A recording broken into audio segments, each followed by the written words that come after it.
Everything shows signs of an extreme heat event, which can be very hard to listen to. But these rocks have stood the test of time, and they still show things that could have happened. And it's hard to know what's really happened because history tends to be very fuzzy, and there's a lot of stories, and there's pictures that people will show that show something happening on a building that may not have been happening at all.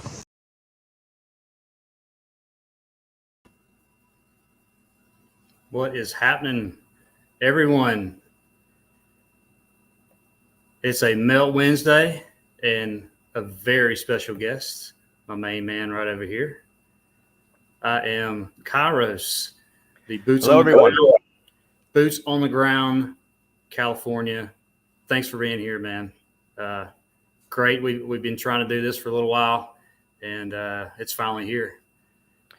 I'm looking forward to our conversation. We've had some off-camera conversations. We seem to really understand each other well, and we've been looking at similar things.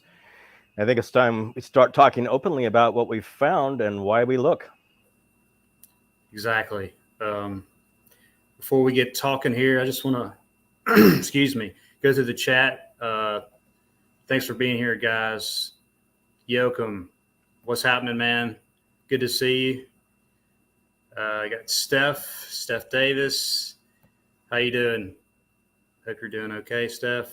James is in the house. Brick Love, brother. Craig, Face Diaper. Hey, man, I'm going to give you a wrench. I'm just working on it. I did that. Really great to have everybody here. Great to have so many that are interested in this topic here for us. Yes, it is outstanding. Been excited about this for whenever we started talking about it a couple weeks or so ago. But we got about 2 hours. So at the max, maybe a little less now, but so we're going to run through a lot of evidence probably. And I will go through the chat. If you have any questions for Kairos, just put it in the chat. I'll be trying to keep up with it. And then we'll go from there. But I'm also trying out a new microphone today, so hopefully everyone is able to hear me clearly. I'll try to speak slowly and loud. I tend to get a little excited and start running my mouth, but we're going to make sure we keep it under control, keep everything under control. I started watching your channel quite a long time ago, and I saw that you were exploring and you were looking at things, and I started, it was about the same time, really. I saw that you were showing obviously amazing construction in locations where there's no people and there's a very small population from the time period that these things were being constructed. And I maybe just wanted to start by just talking about some of the things that we see that truly are narrative challenging. And so I'm coming to the main term that it's all in the logistics.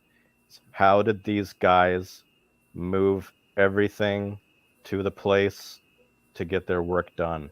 And we're talking extreme volume of steel and lumber, milled lumber, precision, intricate finish carpentry in a lot of these asylums. We think about the exterior just being brick, and how they tell us that a 20,000 pallet castle can be built in 2 years in the late 1800s. But we forget about the fact that all of these rooms were very stylish. The rooms were amazing. The ceilings were tall. They were plastered. They had extreme wallpaper, sometimes embossed wallpaper, extreme finish carpentry that you might describe as museum quality.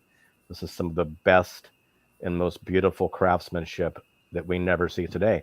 So these people were doing this all at the same time, which usually translates to extreme logging and extreme mining. And when we see the brick and the mortar and the stone and the sand, clay, cement, lime, ore, all of these things were being pulled out of the ground at levels that we're not familiar with in a very short period of time. So in my particular area in Napa, where I've lived for over 30 years, and I've also been in construction for 30 years, so I've hands-on, and I've seen many of these properties myself, and I know how long it takes to do a project, and it's a lot longer than people realize. And transporting goods today in a proper modern heavy-duty truck is multiple trips, and they usually don't have all the materials when you need them. You have to wait. And so when you start putting all this together, just from the railroad only, it's such an extreme example. So we're to believe that when the Golden Spike was put down, Transcontinental Railroad, they already had 9,000 miles of operating railroad. They already had 9,000 miles. And so we think about how much gravel or ballast, which is typically ground granite or basalt, and then I'm finding that a lot of times it's even crumbled up in remnants of previous construction. One large dump truck, the biggest one that can move on a modern road today, is going to put down a few feet of gravel. Some of these gravel ballast beds are 30 feet deep, 20 feet deep. That's how they level the terrain. The railroads are only properly functioning if the rails are flat. They must be flat. There's no way to pull that type of a load. The rolling resistance up hills, too slow to be functional. So they put in mass quantities of ballast. So then you find that it's astronomical. Just spend a few minutes at the railroad site yourself and look both directions and think about how many trucks. And now we need to think about how many mule trains, how many wooden carts, how many guys with shovels, Right. barrels. Yeah, what are they doing? How are they moving this? And it's and we haven't even talked about the extreme iron production for the rails. So that's beyond mining. This is smelting and refining and forging and all of the wheels for all the train cars. So it becomes amazing, and it's all in a very short period of time. And most of the pictures we see, it's people digging out. It's people digging out. It's not people constructing, they're digging out. So it's fascinating. I've been I'll tell you, I've probably been a full-time researcher for almost 10 years. And by full-time, sometimes 12 hours a day, if the subject is intriguing enough. And I've seen many things. It's fantastic. And many of the ones in the chat, many of the ones that we speak with and see their presentations, they're doing the same. They're showing us the same. We're seeing that something happened. I love your background. You know, it's like those are vitrified bricks. They're dripping like chocolate. Yeah. Supposed coke oven right there. It's incredible. It's incredible. So just some of the background, I've been walking around, exploring all of the areas in my area, and there's just no shortage of things to see and things to enjoy. And it's a great thing to be outside. The fresh air, quiet. I mean, look at all the wonderful things that you've been seeing in nature. Look at those rivers that you walk along. Beautiful. Yes. I mean, I've always been an outside or outdoors guy. And get back to where you saw you first saw my channel. I first saw your channel 10, 11 months ago, something like that. Those balls with the bricks, the first one you did. I saw that and I was just like, wow, that is amazing. Never seen anything like that. And for those that don't know what you meant by the balls, so these are large brick balls on top of huge columns that are near a resort site in Napa, Soda Canyon, Soda Springs, with a 1856 build date. Napa's entire population in the 1870s was only 10,000, and it's a treacherous trip to that location. Incredible location, but the bricks are literally liquefied and dripping and melting on the exterior like they were exposed to a very high intensity flash that caused them to instantly melt, as if you had an ice cream cone, maybe ice cream cone, chocolate dipped cone, and you pass a blowtorch right in front of it and then stop. It looks like that. It looks just like that. Melted. So saw those incredible footage. Ever since then, I've been hooked on you. But yeah, being outdoors for me, it's been almost this winter will be 4 years since I was strictly on meltology. I was a researcher before that, all the other stuff, 9/11, all that. But I came to a point where I just want to know what I'm walking on. I've always loved mountains and outdoors, and nobody was really paying attention to it in detail, especially. And it's so fulfilling to go out and look for places. It's easier now too when I'm searching for places, and I always think I'm running out in Alabama. And there's probably nothing else, and then I find something else and something else and something. Usually they don't really. There's places that you don't even really know about, and not a lot of people go to. Like say. I think there's a lot more in your area than any of us even realize. Yeah. I think when you look at the maps, there's some heavily forested terrain, and we see the lines and the marks and the canals possibly running through there, but no access. And if we had some significant LiDAR scanning, Yeah. I think we'd all be boots on the ground in Alabama tomorrow. At least we'd want to. We'd want to be. Yeah. Well, I Yeah, wanted to I wanted to mention just some of the ways that you can get started if you want to explore. People think, well, I don't know where to begin. There's likely some fascinating ruins and relics in your community. And my first process anytime I'm going to look for something is I use the terrain feature on the Google map. And I'd like to show you just a real brief overview of how I'm doing this on Google Maps myself, kind of a live demonstration. See if I'm able to do this correctly. And we're removing some stuff. Yeah.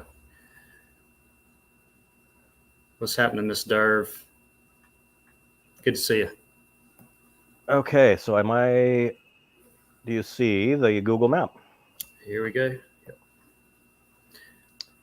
All right, make sure that you can see the Bay Area. Yeah. Are you able to? Very good. So this is where I grew up, Monterey Bay, Santa Cruz. North, this is the South Bay, all the way to the state capital, and Santa Rosa, large area. But I live very close now, Napa to San Francisco, so it's easy to take a look at any of these interesting places.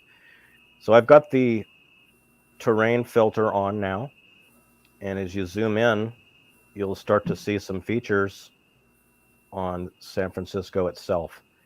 And as you zoom in, even more. So this to me is like a mini LiDAR. It's not deep, but it does show you some terrain where it does cut through all the foliage. So Presidio, Golden Gate Bridge. This is the location of the 1915 Pan-Pacific exhibition, this entire area. This is the location, Golden Gate Park, location of, I believe it was 1894 winter exposition. Incredible relics all through here. I've not even dipped in. There's weeks in here. There's walls, there's relics, there's everything you could imagine.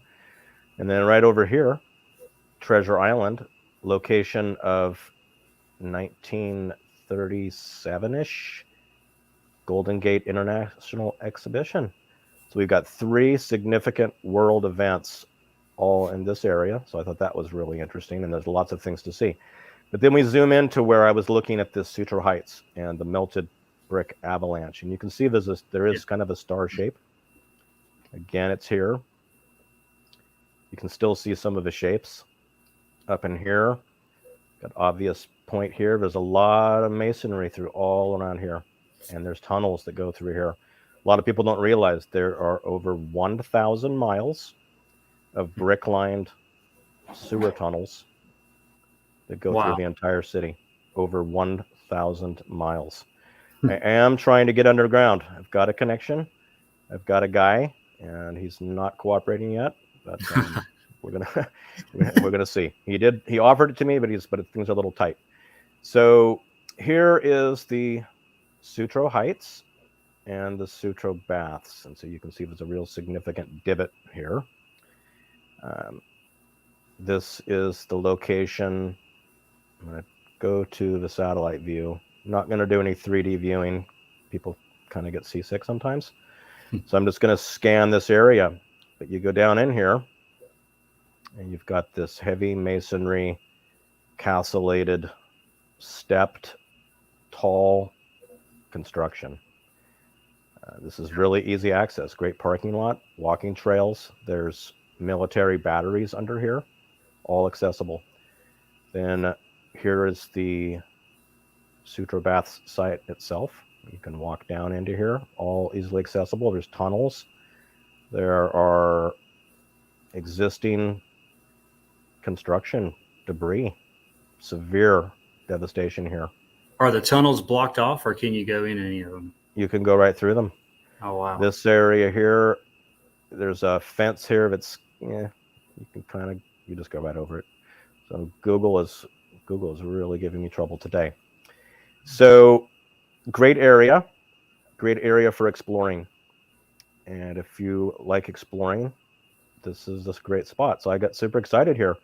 So I spent the time on Google first before I ever even thought to go here. I was interested in sutra baths. I was interested in whatever. But here's where things get amazing. So this is the Great Highway. And starting from here, this is below the melted. This is the melted wall. Mm-hmm. This is a large masonry wall that is below the sand. And right about here, it's obliterated. And there's tunnels under here. And there's a lot to see. Spectacular. Yeah. But then you move over to a great tool. And you want to see, what's down here. And this is where, I started to realize, okay, these guys have sprayed plaster all over everything. You see it's cracking, water coming out, lime leaching, typical cracking, fissure-like. And then it gets to a certain point where they stopped. And it's, so this was the first start point. So I saw this and I would have never thought to go down here looking for something like this. Why would I ever do that? It's far away and it's out of my way. So right off the highway too.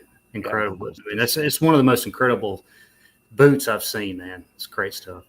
So this is the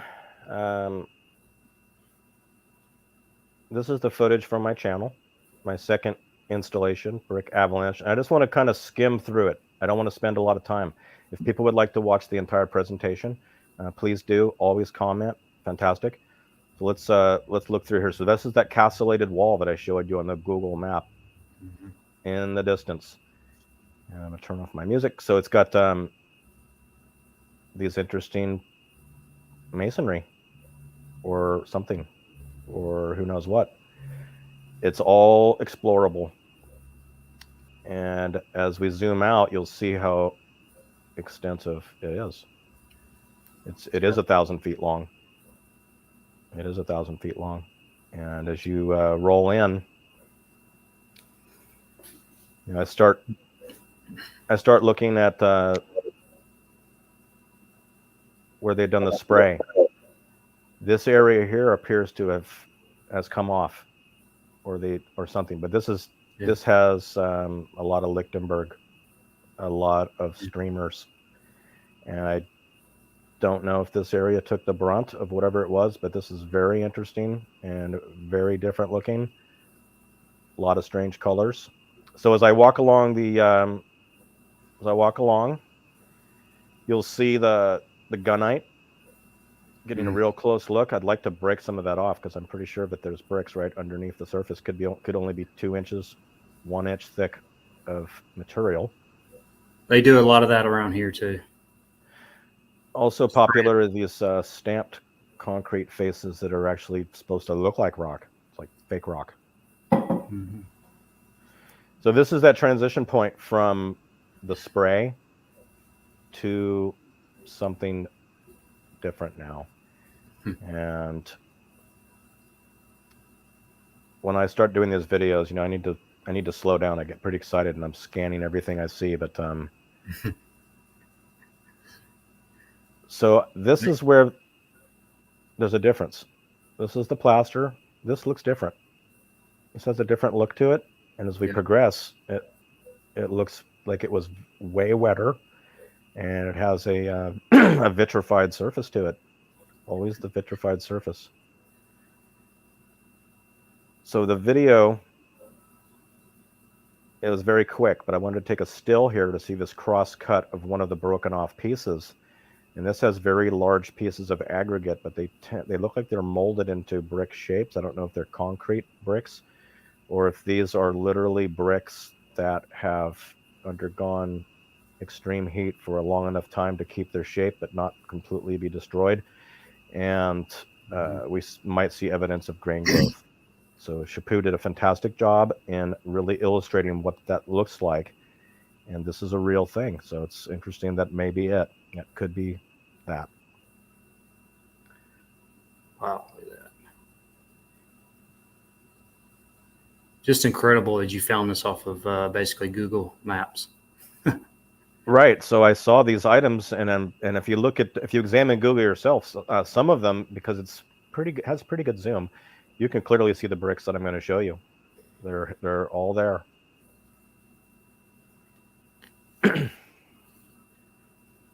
So the further we go north, the more defined the brick lines come, and the red, there's a little one in the foreground in the dirt. Looks like a little bit more vegetation too as you go down, maybe. Yes. So the area that's been sprayed, there's no possibility for growth there, but the area where soil has been able to accumulate, and some of the pictures, if you look at the Google going back into time, you'll see some wonderful pink flowers. The whole bluff is quite interesting. So as we look in, we start to find out that yes, it's actually a constructed wall with brick and mortar. Red brick. Look at that. Some have suggested maybe people were dumping bricks here, but these are assembled. These are assembled from top to bottom, and it's, I don't know, it's probably 100 feet tall. I'm going to go up on top of the Sutro Heights, possibly climb down a little bit from the top. So here's a real good example. So this is the TCARR brick. I saw them everywhere, but right above that, so you can mortar, but this is dripping. Yep. That is dripping, and it's actually dripping and becoming part of this brick. Amazing evidence of those stamp bricks in the melt. Yes, and so I brought this. I brought my hammer so I could pound on everything I felt like pounding on, and I advise it that everyone have a hammer, have something, a chisel, yes, just whatever you need, something that you can actually get into it just a little bit. All you need to do is just loosen these things up just a little bit, and you'll get a reward. So this is when we start seeing the color. This is the first look at this yellow, and it looks like sofa cushion foam. That doesn't look like rock, not from this distance. It looks almost like the expandable spray foam. But as you'll see, it's very hard, and they're swollen and surrounded by mortar. So this is, and of course, there's obviously bricks everywhere, so there's no doubt about that. Yeah. So you get a peek in here, and you start to see that there's an outer shell of red, and it's only about 1/8 of an inch thick, and it's extremely brittle, and it almost has the consistency in its current state of a very poor ceramic glaze. So it's and you can just see this thin shell of the brick. It's all that's left. So you can see here it is dripping. Here there's actual red flowing, dripping. So it's tremendous. I mean, so this is the location. See this vacancy? Yeah. That is your thumbnail for this video with the TCARR brick. You got it. Okay. It came out of here. Wow. So the letters were facing down, and the outside surface, I'm going to show you what that looks like. So here's the brick, and this was facing down, and you can see that this was wire extruded. I'm going to let this play. Real good close-up and good light. So these lines, this wasn't made by a machine in a factory. This went through an extruder, and if you ever played with Play-Doh and you shove the Play-Doh out and it comes out star-shaped or round-shaped or whatever, this came out like a long loaf as it was cut by wire and mechanically stamped. So very modern type brick, but clearly devastated. Yeah. And as I rotate the brick, you'll see more wire extrusion, wire cut. You can really see the detail. It's incredible. So here is this part. Yeah, thank you. So this part here is gone, and the grains have actually, you can see they're large. They're larger, and I believe this was actually a red brick, not yellow. There's some little whiffs of the red, but mostly gone. Now this is the really important part. So this is essentially how the brick was found. Letters down, this side facing the ocean. This line here is a line of where the heat changed. This was hotter, and it penetrated deep into, and then the heat source stopped, and it cooled. So if you can imagine using a welder and joining two pieces of steel together, once you're done welding, you will actually see how deep the heat penetration went into the steel beyond the weld itself. So this is an example of that this has happened, and it's right near that yellow sandstone with the red crust. So this came, it's exclusive footage, not on my channel. But look at the size of the grains, and then look at the condition. Look at the condition of this. So here, it has gone completely gray on this end. This is the hot side. Get right in there. Look at that. All kinds of big pieces, and I don't see bricks that have pieces this large in them typically. No. So I thought that was kind of interesting to see. So that's from this pocket. And then as we continue right nearby, Look at that. That's like what, 3 feet away? Yeah. The other one's right here. So this whole side is just dripping. It is red. Yeah. This yellow is hard yellow sandstone. And as we continue, you'll see the mortar is intact around it. It has swollen. And I have to hit it. Gotta hit it real hard. So fun to hit. So fun to hit rock and brick. Gotta do it. So it's look at this stuff. Just dripping. So this was found just using the Google tool. Found it a few times. I used the maps a lot, and it was very good. I've spoken to people when I was walking there the second time. I was asking them, what do you think that is? And really nobody knew. A couple of people saw that it was brick immediately after I told them, and one guy just scoffed, just laughed, he just walked away, didn't even care. Yeah. But it doesn't really matter. It doesn't matter what other people think. It really doesn't. No. So we go out and we see things like this. I was just, inches away from an intact brick, and now there's this. So what we're doing is we're people that want to see reality. They want to see truth. Mm-hmm. They will. And I think the reason that I bash is it leads me to the truth, and I don't mind that. And so this is a great area here. So I'm scraping away layers between just molten material. So I have this section that I break off here, and I'm going to be examining this. Now look at this here. This is just, that's the mortar. Mm-hmm. So is that. This is huge, and it has Lichtenberg structure in it. It does. Yeah. You see it right there. And this probably poured out. Now, some have asked, well, how long was this event? And the short answer is we don't know. That's the piece I have. So you see that red in there? We don't know. No. But it happened. Yeah. It did happen. And it could have been seconds. Could have been right. If it was depending on the heat, we seem to be learning that bricks start to change their shape and possibly become liquefied at over 4,000, maybe 4,500 degrees.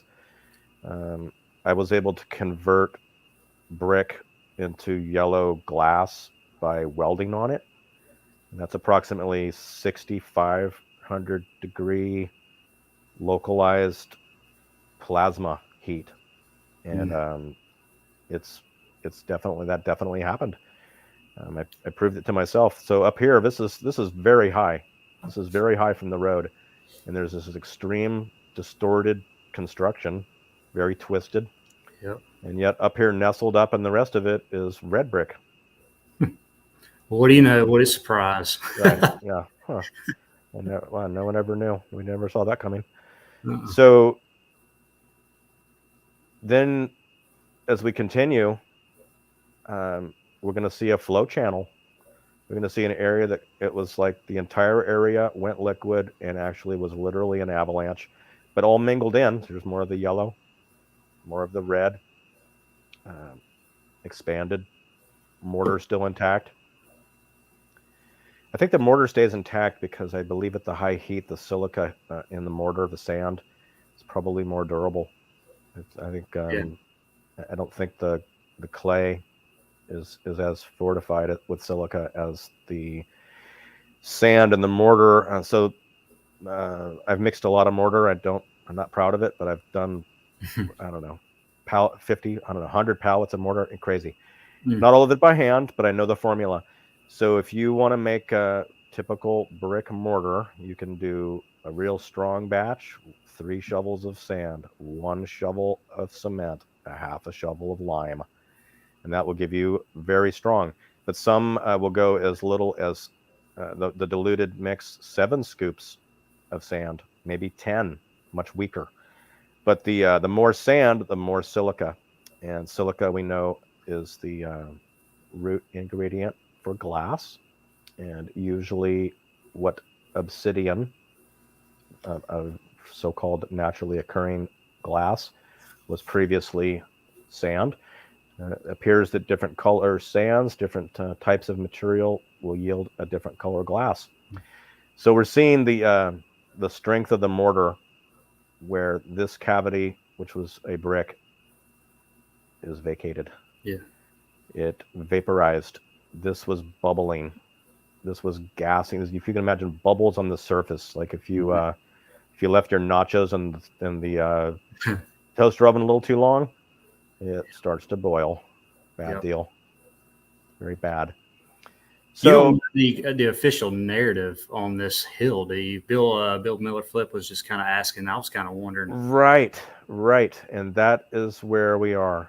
So we need some researchers to sniff this one out. But I've heard some stories. The weirdest one, I don't have the information. This is just from my memory, that maybe somebody alerted San Francisco to this in the 70s, and it got real quieted down, and maybe some threats, maybe a disappearing act. I'm not 100% sure, but there's no talk of this. But we do know is the well-established Sutro baths are directly below, and we do have a so-called time frame for that build, 1896. Then above, Sutro Heights with the mansion. Sutro was the mayor of San Francisco, very wealthy, and he is noteworthy for constructing an extreme tunnel, Sutro Tunnel, further away from here, but an amazing, likely a founding. He found something and made lots of money with what he found in there. So he has the mansion on top and the extreme resort down below, and I just don't think he's the kind of guy that would dump bricks down the side of his property. I don't think he would do that, and I don't think this would. You got Fort Point right nearby, which is extreme and beautiful and does not degrade from weather or from seawater, and yet this somehow is what he would call for. I'm not seeing it. So this appears to be obliterated, and I don't know if there was something that was able to shield some of it from up above. So right. I think this is probably a good place to stop this video. It gets even more interesting, and I loved going here. I have to go back again. So let's go to. Man, that place is so incredible. I've seen that video, 2-3 times now. Yeah, it's pretty intense, and so I want to show some old historical photos before I show you the megalithic seawall and structure at what I'm calling Star Fort Point. It's just regularly called Fort Point, but it's the only brick military installation essentially west of the Mississippi. And this gives you the general idea of where it is and a basic time of the photo. So this is pre-Golden Gate Bridge, so likely early 30s, late 20s. This is Fort Point, and this is the Palace of Fine Arts. So this is the Palace of Fine Arts when it was looks like essentially abandoned. The entire Pan Pacific Fairgrounds are literally scraped clean. But there is some remaining structure back here. Looks like a castle. Some amazing construction, possible arches. Looks almost like a temple. Yeah, tons of columns. Just really amazing. And then there's this long row of structures, of barracks maybe, just running and running. So this entire area now, this is still available for tours. But I don't think that this is, I don't think that's paper mache and wood. I don't think that's temporary. What I'm noticing, and you can't see in the resolution of this photo, but the clue is, what are these reliefs made out of? I mean, what do they look like in the oldest photos? And you'll find they're identical to the ones now, and so are the giant statues, identical. So that's pretty amazing to be able to replicate that amazing detail, especially when some of the things in the photos are questionable. You've got guys fighting centaurs. You've got two guys fighting centaurs over a woman in the center, and one of the guys, he's not having a great day. If you zoom in on that shot, he's got a guy stepping on his dick. I mean, it's like right in the photo. So they put that back into. So this has all the details, all the same, but this is very old. So what they've done now, these columns are gone. These columns are gone. These are gone, but they still have the doors for giants. There's not a single normal sized door on the property. So I wanted to show you the basic area. So here we're going into, you can see the era of the cars, maybe 60s, 70s era, maybe. But this is part of the seawall that you can see in this photo. So they've brought in some boulders, and now the boulders are up to the top course. But I want you to see how extensive this is, and the fact that did some rough calculations today. The seawall is 1,800 feet long. It goes around the entire fort. The anchoring points for the Golden Gate Bridge are built inside the perimeter of the unmodified seawall. 1,800 feet long by, I'll say, 50 feet tall by 5 feet is approximately 80 million pounds of granite. These are all cut, repeating, staggered. So you've got 8 foot, maybe 1.5 foot, all the way around the entire way. And the foundation is always below sea level. So that's very unusual. So I saw a little picture of what a guy might be doing back in the day. So he's got his little truck and his one load of cement, and he's running it down a wooden trough. Yep. And you've got a couple guys. It looks like they've done a little something here with the seawall, and they've put some pieces back, but you can see how huge this piece is. Yeah, huge. Absolutely huge. So here's a look from the... So here's the Golden Gate Strait. Bridge is not currently built, so we're back in the early 30s at the earliest. And you can see that this massive megalithic granite wall goes around the entire Star Fort. All brick, all granite. Amazing. Forms the typical peak. But if you can see in this picture here, so that's not straight, not vertical.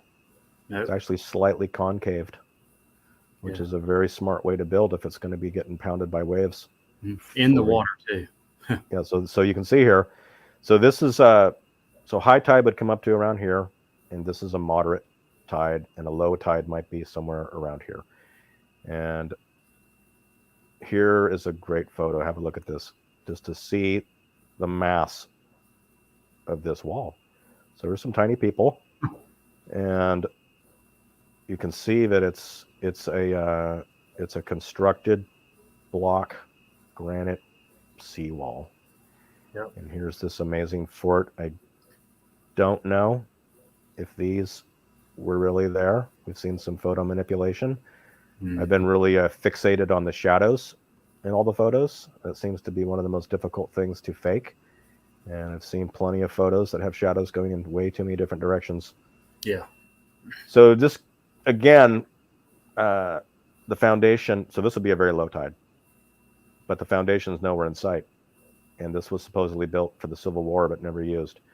And the population was very tiny. This is like, there's apparently everyone's really interested in building in San Francisco and gold mining, but there's no shortage of guys that'll just crank out brick masterpieces that never break. So a huge structure, and they didn't even use it, supposedly. Correct. And if you do some research and look at some of the top views, you'll see that where these cannons are these similar batteries that we see all over the place. The round, sometimes capped tops, set up in a long bank, the entire top of it. And again, protected. You can really get a sense of how concaved and tight-fitting this wall is. And then, as you may remember from the video, which I'm going to show you in just a moment, there's metal between every block. They're not dry stacked.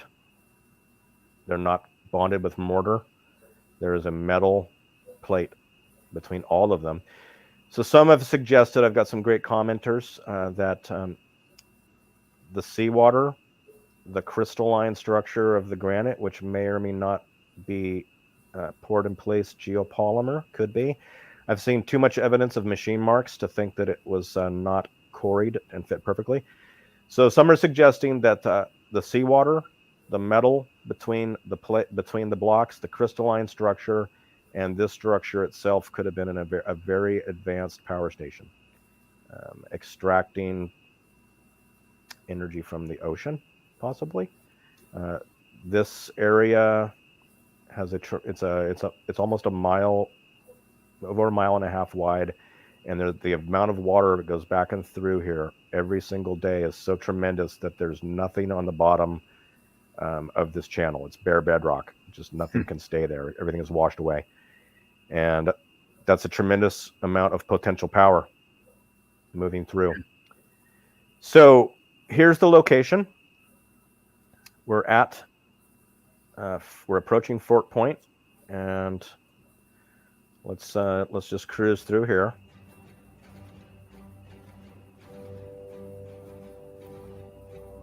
Love your music, by the way. There's a strange story behind this music. Great stuff. So this is from the piece written in 1914, Gustav Holst, called "The Planets." And as a kid, this was the very first vinyl record I ever bought.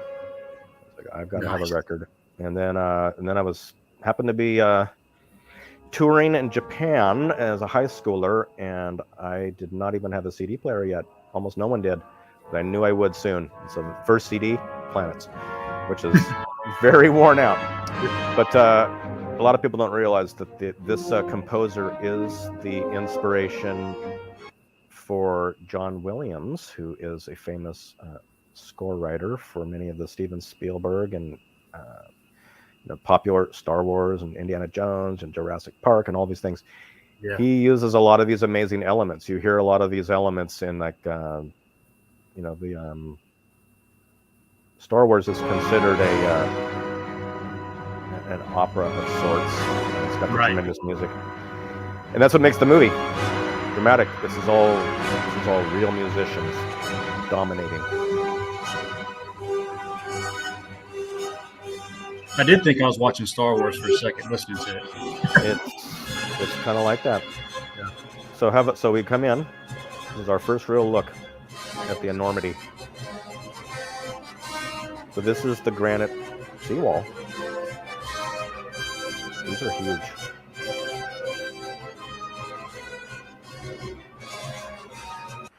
So let's move forward. I interviewed this interesting guy. I don't know if you remember him. He was talking about the movie Vertigo, which was featured. Okay, so I'm down here on top of the boulders. So I'd heard that there might be lead between the joints of the megalithic seawall, and I'm down here examining what's between the joints, and it is metal. I don't think it's lead. It's really hard steel. further down you go. There's metal. There is metal between all of it. Wait, don't move. More metal. So this continues, like as I said, for 1,800 feet. And these are huge blocks. They're very, very big. And I don't know what method they would have used to move these. We collide. We have a collision with reality. The nearest quarry is about 120 miles away in Knowles, California. And the bridges weren't built yet. And I don't know if they had reliable rail service. Yeah. It's very hard to understand. And then it was essentially a fort that never was used. So you can see here now, see how the boulders are almost to the top? You can just step right off. Mm-hmm. Those older photos, if you did that, you'd probably die. And that was like jumping off a 5-story building. It's just not going to work. So all this area here is currently covered. And I haven't done a lot of exploring, but I've seen some things back in the foliage. I did find melted brick right underneath the base of the Golden Gate Bridge. So certainly no shortage of things to see. And then this is the last one that I wanted to show you. So these are these ruins down here at Half Moon Bay. Yeah. And there's a lot of question about it, but I'm noticing that the face of the cliff is more of the story. It's looks like it's undergone extreme heat and compression, and there's a lot of extreme discoloration. So I'm seeing these long stretches of very craggy, very, very hard, extremely sharp surfaced patterns along the shore. And there's a continuation of it. This one out here right at the water's edge, the edge of the tide light right now, there's a long straight line. And then just off the shore is another section of these little miniature little baby islands, and also a straight line. I'm going to see if I can look at some more of this structure up in here. That's just incredible to look at right there. That's just along the Great Highway, South San Francisco. This is brick turns into.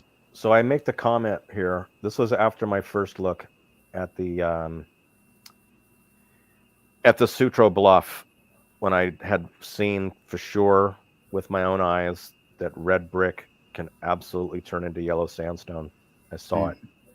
So now I'm looking at sandstone, so-called sandstone, and I'm wondering, is this previously brick and now sandstone? What about these columns? We see brick columns all over the place. Not uncommon. I took a trip to the Oregon State Capitol, and they had some of the old brick columns on display from the previous building. And what they do is they make these round brick columns, and then they use some sort of a plaster or some sort of a coating, and they're able to probably use some sort of a shaping tool and create those fluted exteriors that we see that look like a limestone column. But brick interior prior to facading seems to be what we're finding. Yes, would you say that's the case? So that too. So plenty of interesting things here. I think I'm going to stop there with the items that I'd like to present this time. Did anyone have any questions about any of this, or do you have questions, or maybe should I elaborate on anything? I've still got plenty of time, and I'm really looking forward to some of the things you showed us. I've been watching your videos, and these are miniature pyramids or obelisks coming out of the ground. And the foundation. Where's the foundations? We need to talk about that too. Yeah, I'm going to show some. So I've been working on. I've been to 3 furnaces. There's actually 4, and I mapped them out. And I really didn't. I read the narratives when I went. I've been to each one at least twice, and I read the narratives. But just was it last night or the night before? I started really writing everything down in the years and when they were actually supposedly built. And so I'm writing them down, and I'll go through them. All 1862, every one of them, which was really weird. Right. And they're all constructed supposedly different, all brick, all megalithic stones, boulders, and then brick and stone. Why are you? One thing you've noticed, I've noticed, many of us have noticed, but there may be some that are hearing this information, and one of the missing puzzle pieces that is, I can't understand how this is possible. Photography came on the scene 1830s, 1826 maybe. Mm-hmm. By the time these big structures are being built, there's no excuse not to have construction photos of something. Yeah. And it seems like there's nothing. And then some photos where the building's already built, maybe being repaired or cleaned. But a believable construction photo, in my mind, I think you'd agree, they've got the ground graded. They've got the materials on hand. They've got the equipment on hand, scaffolding ready to be used. That would be a great starting point construction photo. So, for example, in Napa, they're building the Kirkbride Asylum. It's the biggest building in the history of the county to date. And why wouldn't someone want to have a record of the fact that we're building with 20,000 pallets or 10 million bricks? What an accomplishment. Instead, there's nothing. There's nothing. Mm-hmm. Only finished buildings. And is that the case with these furnaces or kilns that you're finding? No photo evidence or records to be believed?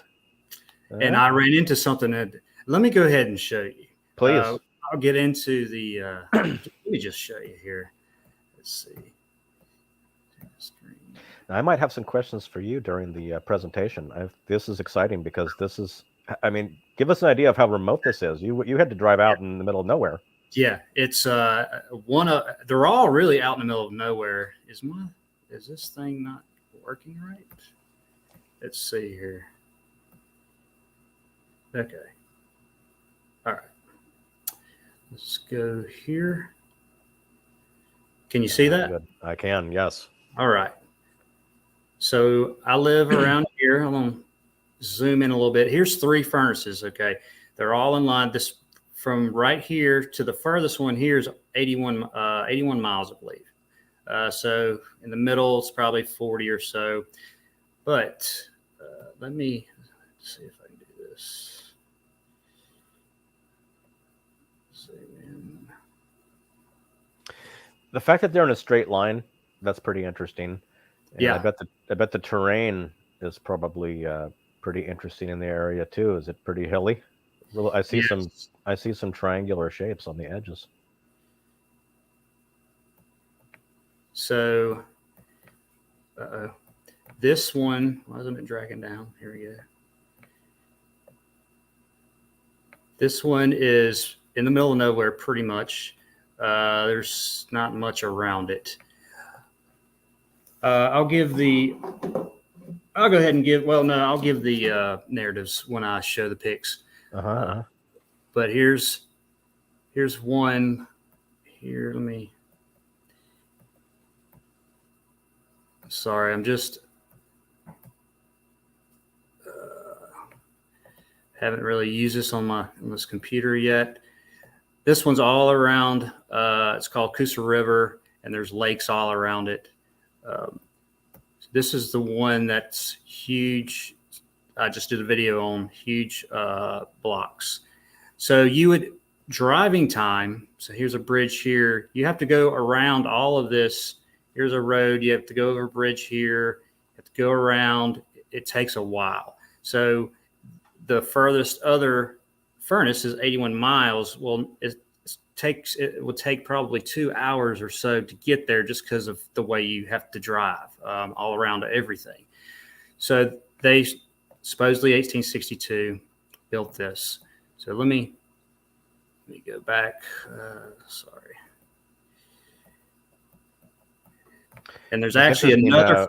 I've looked at maps so often that I'm seeing these shapes, which are just obvious. Look at that big arc Whoa. in the landscape. Wow, I didn't mean to do that.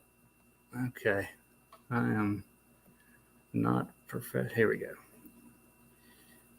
Wow, okay. Sorry, guys. This is not working with me. Google was not my friend either. Oh, I wow. couldn't do the three-dimensional viewing. It would not let me. Let me go. Okay. Wow. So this one here is really out in the middle of nowhere. Why is it doing that? There we go. I see a lot of geometry. There's a mine. Yeah, there's mines everywhere around here. Now, these are all supposed blast furnaces. And this one here, there is nothing around this, about 15 miles or so. You got a lot of quarrying going on. You can see, obviously, all around it. But let me just get into the pictures here and tell you the narratives. Let's see. Let's get out of here.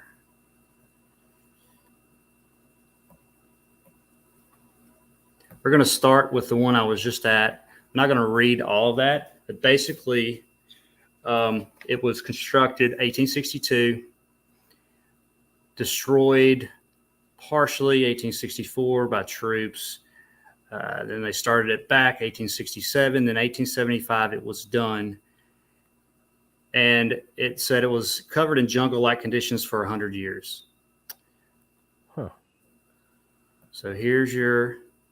Now, as soon as I see that picture, I notice there's no foundation. So I know there's more underground for sure. For sure. Yeah, they said there were tunnels that supplied the water. They dug, I can't remember how far, but that's the big clue. Yeah. So any idea where those tunnels might be yet? No. Behind it is the road is up here. It's about 2 stories up, and it's just a big hill, and it goes. It's like a peninsula. It's a long peninsula. There's no tunnels. I don't see any. These areas look like they'd be very difficult to get materials and workers to. This is the only black and white of it. Unknown as far as the year, it says. That's already wrecked. Yeah, it's got stuff all over it, wrecked trees. This does look like the structure. The trees are becoming a big part of my clues, by the way. Are you also noticing some things about the trees?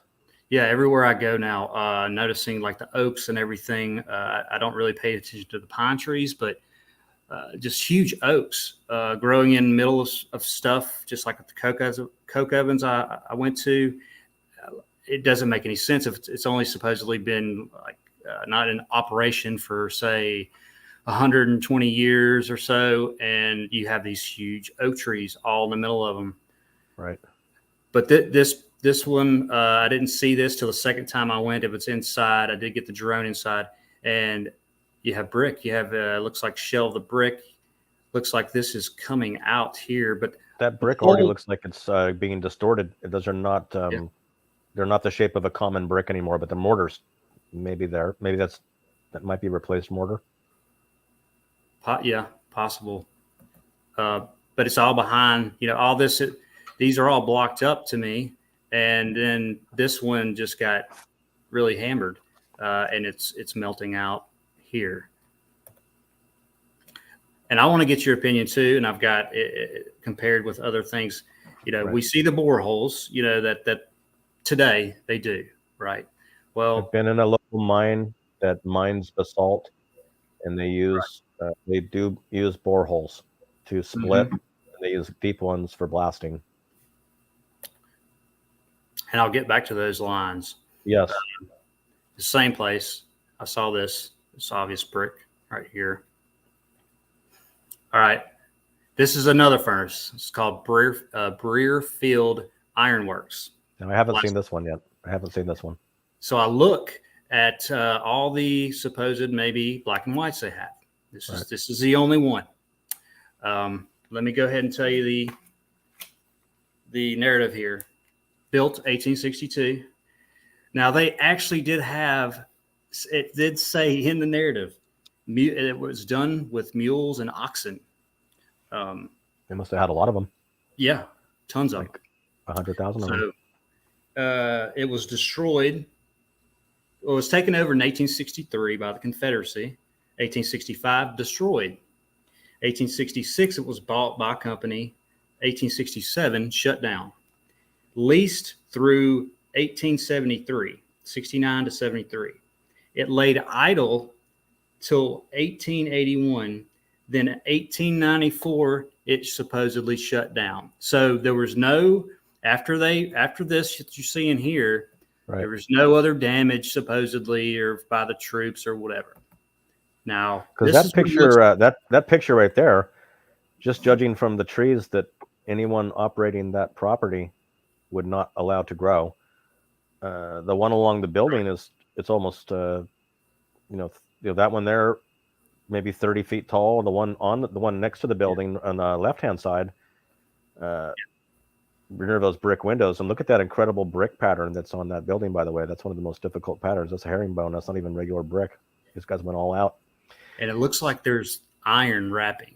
It looks like it's got straps around it, turnbuckles to see the corner bracings, and then the eyelets on the bottom with the hook. It's almost like they strapped it for some reason. They were concerned with it coming apart. That's weird. I don't think that thing will ever come apart. It's still there, yeah? Yeah, it looks like, well, here's a black and white of it. Wow. Look at that. Uh-huh. How did it get from that point to that point? And here's what it looks like Probably today. pushed the wrong button. They went in there. They went in to want to know what that was. That looks like it's a melted power plant. So it's telling me that this is not accurate at all. No.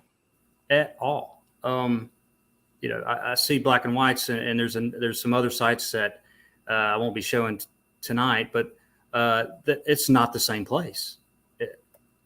That doesn't just turn to this. Yeah, the one in the first picture looked like the pyramidal structure. Looked like it was made of larger stones. I don't know. Maybe brick arching, maybe some concrete work. But doesn't that look like some sort of a power plant? Yes. Like what are those devices up on the top of the building on the left that are there's 5 of those masts? What's going on up there? And see, all this is gone supposedly. This is not the same picture, but yeah, what is all this stuff? Right. So here's another view. Now look there's red and yellow. There's red and yellow both. And you have your iron running through it all. I mean, this right here, there it is. I mean, it's just melting, turning into clayish. Looks like it just an incredible amount of brick too. The whole place around it is all brick. I'd like to just run through a video. No, this is perfect. This is like you're showing on a much larger scale what I showed you on a single brick. When you zoom out, you can see the heat penetration into the brick wall. You can tell where the heat stopped, just like in this photo here with your cursor. As you move to the left, when it starts to turn, dark, that's and then when it goes to normal, that's where the heat stopped. And this is actually seared to the cylinder here. All this looks like it's melting down. Just obvious, just total cooking. And why is this cooked on the outside of the cylinder? Right. This is from your adventure? Yeah, this is probably a couple months ago. I went to this place. This is fantastic because look at the shape of the surface. So on top of this photo, you can see the brick lines and semi-intact bricks, and then where your cursor is, it's a blob that's been boiling that someone would call a lava rock or a meteorite or whatever. That's literally dripping. This is a shot from above, just brick everywhere. And it's only been covered for about 12 years, I think. And so you think, okay, it's been raining and whatever. To look at the difference of the colors, you got red here, you got your darkness coming this way and more red. So and I'm finding, and I think these places have been just untouched. Just looking at it, just walking around. It's just something that's also very interesting and notable with the brick construction is that people don't understand it's really hard to take apart a brick and mortar anything. It's very difficult. When people use wrecking balls or dynamite or whatever they do, they end up with huge sections of still assembled material, and that's why purchasing an authentic used brick is so amazing and so expensive, because you have to actually hire people to knock the old mortar off by hand. Now we're seeing pictures where these bricks are just scattered everywhere. They're just loose bricks. I mean, what kind of a force would cause the bricks to separate from the mortar and scatter when we know right? You can't disassemble? I mean, you could take a bulldozer and all you're going to do is have really huge sections of heavy wall, not scattered components, little blocks.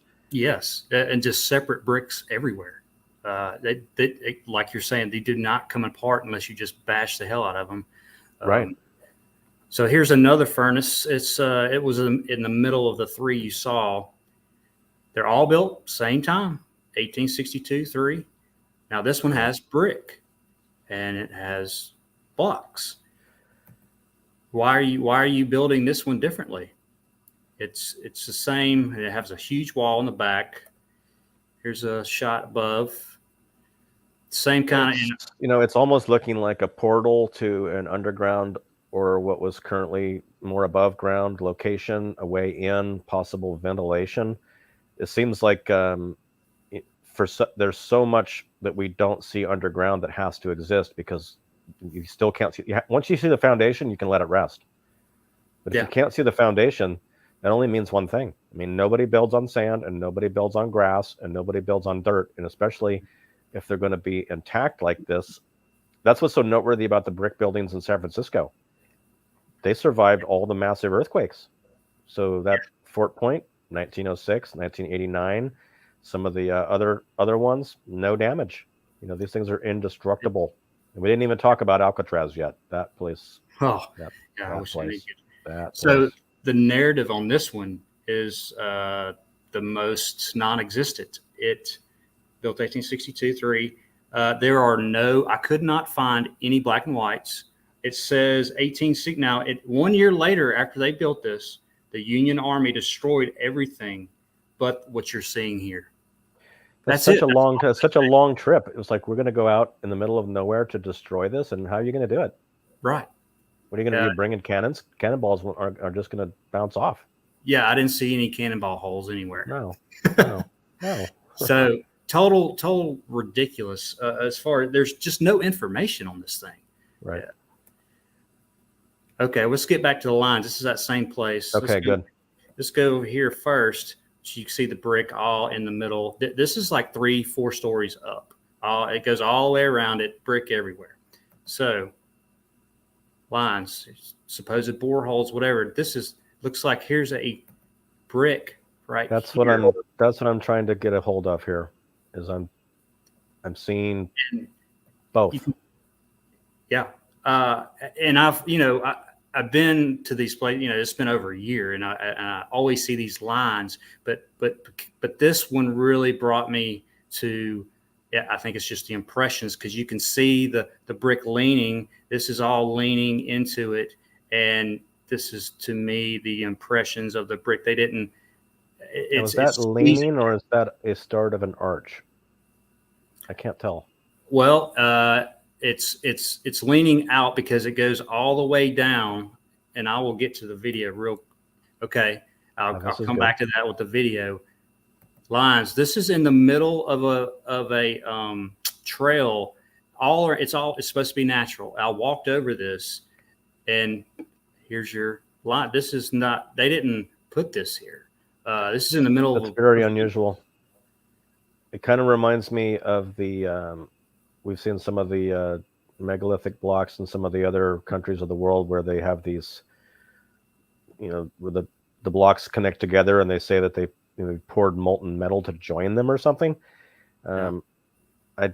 That's what makes me think of that, but I'm not really sure what that is.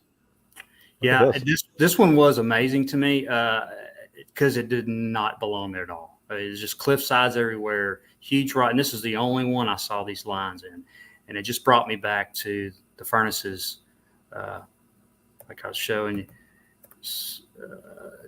This is just a shot of the brick in the back. You can't really see, but let me get to the video too.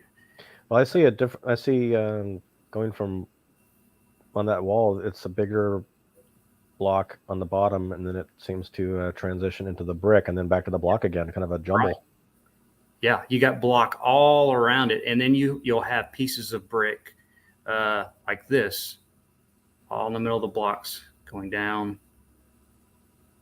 That's really odd. Here's another shot. All this is leaning over. You got brick all the way through it, all the way down around all these huge boulders. I haven't been to this one. Just want, I don't like showing stuff I hadn't been to, but this is another furnace. It's about, it's probably, they're all in the same area, basically. It's about 2 hours. It's like it's being repurposed to do a little getaway. Yeah. Iron beams here, like I see everywhere. And Look at all that discoloration at the bottom. Look how dark it. Okay, this is great. This is the same place, the black and white. yeah, this is supposed to be the same place, which it is. I mean, it looks exactly like it. They just, they've added it's I think 1,500 acres at this place. I've got to go. There's so much in this picture that are clues in the trees. Look how tall they are. Look how tall they are. Yeah. So that could be, a 50-year-old tree, maybe a 40-year-old. The one in the background is very tall. But if they're using furnaces, they're not going to have trees around here that could catch on fire. So these trees, if they're 50 years old, the place had to have been built at least 50 years prior. These guys, if they were operating and moving equipment and doing things, loading, unloading, whatever they're doing, these trees would be a real problem. And plus, these guys apparently have no end to labor. So, cutting down trees is nothing for these people, right? Right. And again, there's no date on this. There's only a couple of black and whites, and it just says unknown. Okay, I think there's more underneath. I think there's more under the ground. Yeah. Oh, definitely. We need some LiDAR scans.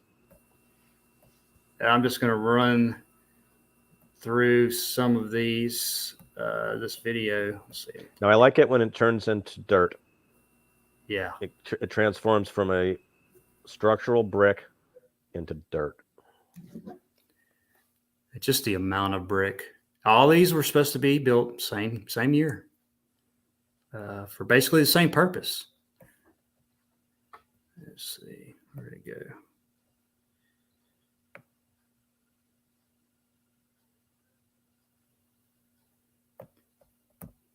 Now, Like see how you the were bricks? saying. See how the bricks are just completely separated from the, and they're not connected. They're scattered. Yeah, scattered. And these are not dry stacked. These have mortar joints.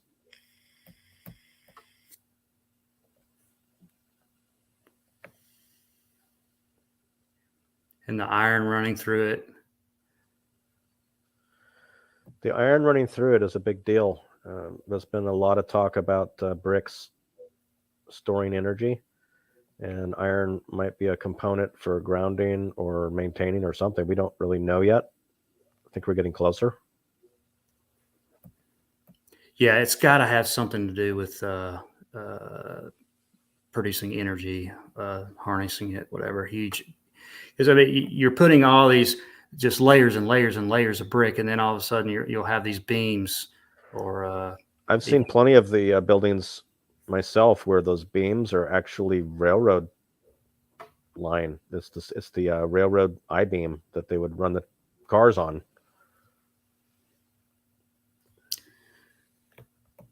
Just one of the cylinders in my recent video, you can just see some of them are connected, some of them aren't. As far as seared together, looks like you have black over here on this one.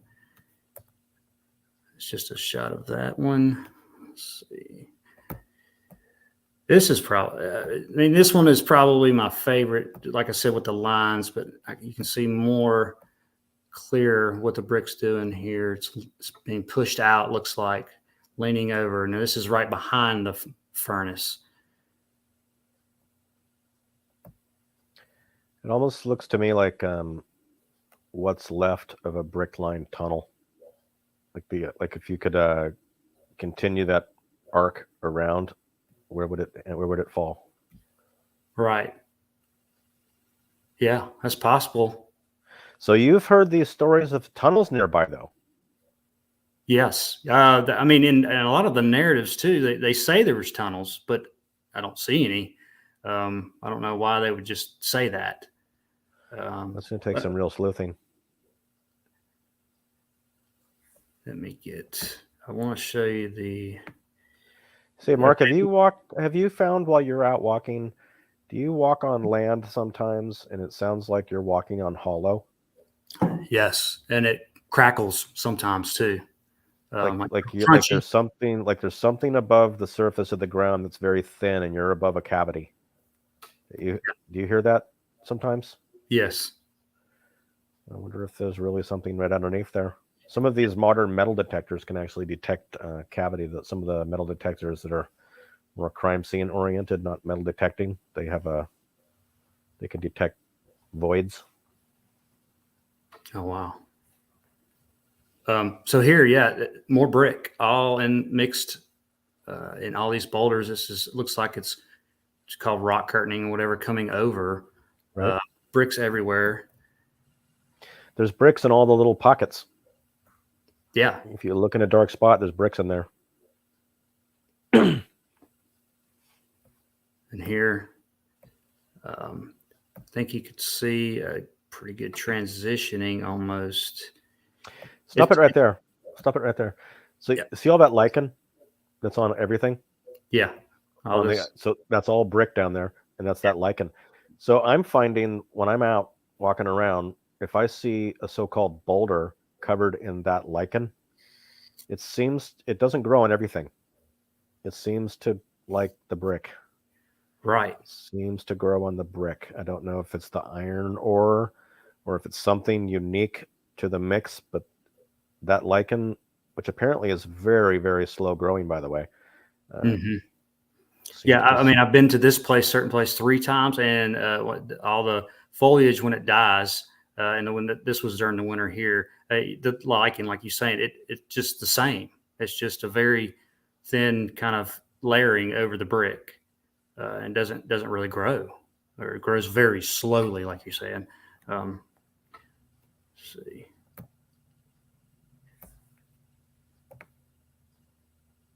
And then iron everywhere running through it. You can even see the little pieces of brick here, looks like, and this whole corner is just melted. It looks like whatever happened here was the last thing that happened here. I don't. Yeah. This was abandoned a long time ago, and it looked abandoned in your pictures. Yeah. And they don't have any old pictures of it, or they have all this history and all these, but they don't have any construction pictures or anything. It's 1862, 3, and then when they're all finished and done in the late 1800s, still no pictures. Just making no sense. And some more of the iron beams running through it, just like all the other ones, in a different stage, though. And this one too, I think this is covered. You have these iron beams, and this looks like it might have been covered with the melt. And there'd be another iron beam here, because up here it's like an iron deposit. It's that color.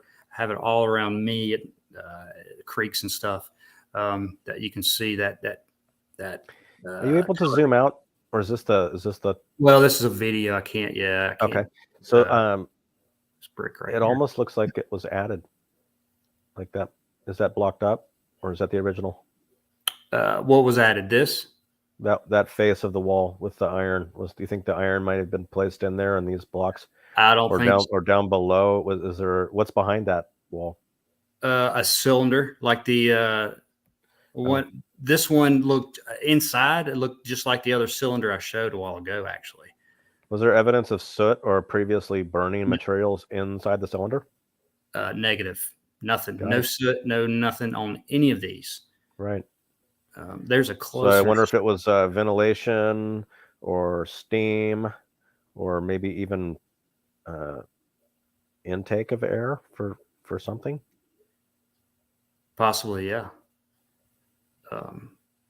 Bricks all in between where the mortar would be, I guess, but just scattered bricks everywhere. Let's go to, oh, not that one. You ever watch that old TV show called Amazing Stories? It was like a Steven Spielberg weekly half-hour show. Do you recall that one from the 80s? Yes, it's been a while, but yes, I know what you're talking about. I think it opened with a bunch of cavemen sitting around that fire. What's happening, everybody? There's a volume. Everybody's doing well. Yeah, good volume. So this is Yeah, where's the coming volume? back to the site guests, and Trying to turn this volume down. Where is the volume at? You were right there. You were right there. A couple more over to the right. Oh, Going, there I you can go. see. There we go. Thank you. Oh. All right, let's do this. I just want to point out a couple of things at this place. There's no narrative on this place, by the way. It's just I wanted to point out how nicely groomed your mustache is in that photo. Yeah. Nice job. Well, thank you. It was a close It was shot. the only thing on the screen. I had to say something. Look at this. Now I see. Yes. I see yellow color So this is all brick around it, and this is in the middle of it. all the way to the left of the screen right now, where your finger's pointing, where you're going. That's a vacancy. Yes, right here. Those are existing intact mortar lines, and the interior has vaporized. Yep. I bet if you scratch that stuff out, there's yellow crud under there. Wow. You are going to go in. Oh yeah. I just wanted to get a piece of that, and it just broke apart. You know, that's not brick. It's not supposed to be. You know, that's it's a different material. This is good. And you can see the thin layer of this bricks up here. Right.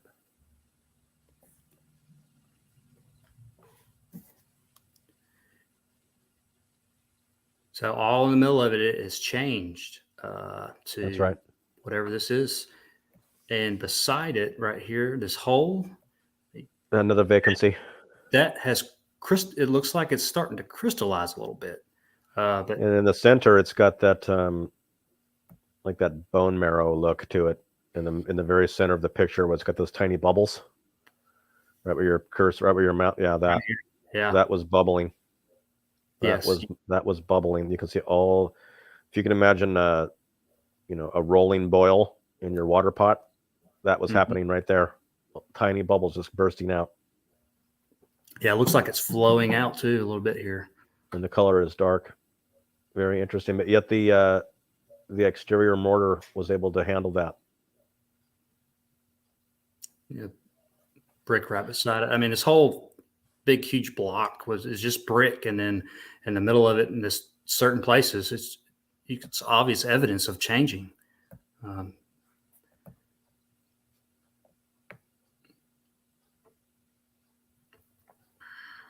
course, iron everywhere through it. That's good. I always forget to bring my magnet. Yeah, I've forgotten mine 2 or 3 times when I needed it, but I'll go back. In this spot here, it was all under. I guess it didn't show. Where is it? Well, I knocked it off, but anyway, below it, all red. It's really thin See, layer. a lot of this, what you're showing, if we edit it into some of my footage, it's the same place. Yeah.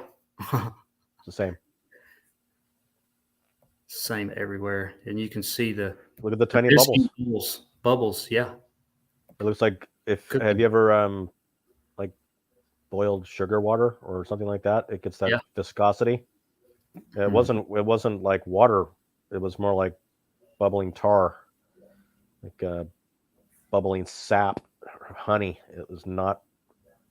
And then once the heat stops, it that's the thing people don't realize. You know, they either think, well, it's going to stay molten for a very long time, and it just simply isn't the case. Whenever you do welding, the steel is molten for a fraction of a second, and then it's instantly hard. It doesn't puddle away. It's localized. All right, so here's brick. That's turned at lettering here. Well, the letter's right there. Yeah, right here. It's right there. Turning. Look at. I mean, it's turning to rock, and this is blue. It's changing its state of matter. Right. It looks like it's turning into shale. It's like, yeah, that's spectacular. Yeah, just. I mean, you can't. So that's always the bonus when you find a. So you've got those letters there. You can't deny. You cannot deny. There's just no way around it. This place was full of them too. There must have been 10, 15 different companies, you say. So this location, like how far away is it from the nearest town? Oh, it's nearest right in the middle of it. It's right in the middle of town. Okay. Yeah. It's just it's placed, it's on a hill, and you're just seeing the outer covering of it, but it goes underneath all these other buildings. The brick does, and it comes out the other side. It's not as damaged as this, but there's nothing on it at all. I'll have to start asking the people that live around there, I guess. And I want to see if I can get to this one shot where I think the electrical energy was going. Yeah, the amount of concrete we see is pretty interesting, and people automatically, when they think concrete, they think modern. That's what everyone's. And I don't think it's all modern. In fact, a lot of it's not modern, and it was stronger. Yeah, it just makes people think, oh, well, that's just old concrete. Right. And this brick here, oh, I went the wrong way. Let's see. Yeah, this brick here is pretty obvious. Not a clinker brick, a heat damage cataclysm brick. Yep. That's correct. And I guess. Yeah, one of the other narrative busters that I look at all those letters. Yeah. A lot of people come up with these ideas that the people responsible for these magnificent brick buildings might have been slaves, and they like to say that word. But there's a large problem with that. You can't make a slave a master craftsman. I'm sorry. You need 10 or 15 years behind you. Then you can be a master craftsman. You can't be threats of problems, and now you're the best. Impossible. Brick here just totally churned up. Looks like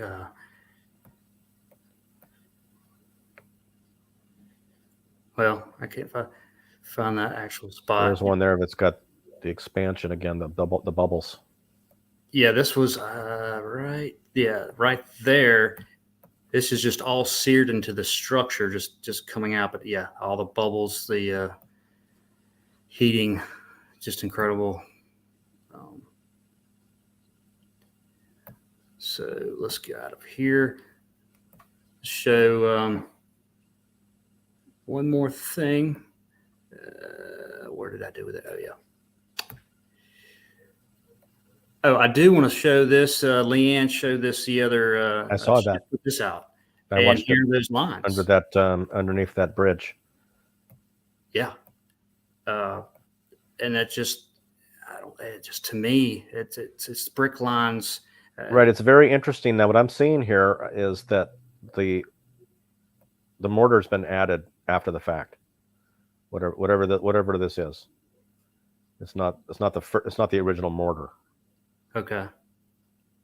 And that seems to be a continuing theme that we see almost everywhere, especially inside of state parks and whatever. You see this kind of adobe colored mortar between the large so-called lava rock. Right. People don't really spend a lot of time analyzing construction materials when they're out poking around, and that's usually good enough to throw people off the trail. Mhm. So we've got these unusual holes or grooves that are going only a short distance into the surface. They appear to be consistently spaced, possibly brick sized. Now I'm curious if there's any evidence looking closely into the so-called borehole of machine tool marks. Now those very round, those ones there look like that's something that I would expect to see on a landscape boulder that came out of a hillside that you could buy, or Right. when you get a raw granite slab, they all have those round holes around the perimeter where it was loosened from the ground. But these are very unusual, though, and the location is unusual. Yeah, I've never seen anything like this. Just Yeah, I'd like to see a large close up of the of those semicircular rounds. Maybe she'll have a chance to take some close ups. yeah. She says she's got a ton of evidence. She just hasn't. Look at all the bricks in the water, and then this one Yeah. here. I went out of my mind when I saw that pipe. You just showed it to me. Yeah, I'm about to play it. Yeah, there's bricks all in here. She was pointing at some, but yeah, this blew my mind. In the middle of nowhere, so this natural bridge Did you drink any? park. Yeah, I tasted it. It's very good. One I of the did. best water. I should have brought some home for sampling. Be I was very so interest- amazed. Be at very the- interesting to look at the water quality and see just do a simple start with like a alkaline acidic test like you do on your swimming pool. Right. Just see where it's at. And I pulled. Perfect. It's probably perfect and sweet and probably the most energetic. It's probably live water. And I pulled Energized. before I started to video this. I pulled a bunch of this greenery away from it, and I was trying to get close to see the where it's going to the rock. If somebody actually put that there, it would be totally dumb. But I think it's just old world piping. Right. That has to go a considerable distance into something else where this water is continuous, and does it flow all the time? Yeah, I mean, and it hasn't rained. It's only rained at this spot one time in a month and a half. Everything was really low as far as water going everywhere, or the creeks and stuff. So this just runs constantly, and you can see the same color around it. All this, it goes to the left, to the right. So it's not like somebody put mortar or something around this. It continues into the supposed rock all around it. This is just a little forgotten part of this area. Yep. Everybody just walks by it. I looked at my wife, she looked at me, and I'm like, yeah. So, Right. how do I get out of here? There we go. Let's go out of there. Let's see. Back here. Hi. So yeah, just the narratives and the construction, same year, 1862, on all the furnaces, even the one I haven't been to yet, it makes no sense. They're all totally different build, different materials, supposedly, and no information on them as far as older pictures or anything. And that one black and white, it's just not the same place. It doesn't just deteriorate like that. Just sitting So there. you saw some significant ruins of red brick while you were out walking around, and some of them were quite a ways and out in nowhere. And I think my favorite tour you've taken us on is that bank of long parallel dome wrecked coke ovens or kilns or whatever they are. Yes. It's my favorite. They're very buried, and there's a lot of foliage and a lot of trees. Mm-hmm. And that's a very interesting site, but it's also, I mean, there's millions of bricks there, literally millions of bricks, and the foundation is nowhere to be found again. So I'm starting to wonder, what is the narrative on brick making? Let's just get to the basics. Like where were they making the bricks? I mean, the narrative is so insane, and just it's embarrassing to even say it out loud. But the narrative in Napa for this 10 million brick build It's the same as the Empire State Building. This Kirkbride, they made them there. They made them on site. There's less than 10,000 people in the county, and we also make bricks too. Like out of what? And I've seen there's a remnant wall out front, and they've got stamps in them. So I guess they made a brick factory, and someone took the credit. And that coke oven you're talking about, 15 miles, 20 miles, nothing. I mean, nothing. And there's 450 of them. They said and what's the date of the build? Roughly late 1800s again. Yeah, it's another 1860s, 70s. They said they actually produced what were they producing there? Supposedly, anyway, till like 1902 or something, and then it was abandoned. And that's another black and white that I have that is not the same place. It's squared off. The black and white just rose, just a rectangular. Long, and they have train tracks on the top of it. It's the only black and white they have, but it's not the same place. And they said it was 1902. They abandoned it, and that's where the huge trees were growing in the middle of some of them, and they're all looking different. Some of them are all buried. Some of them are kind of perfect. Some of them are all janked up. It's a total lie. They just don't. We get back into the logistics again.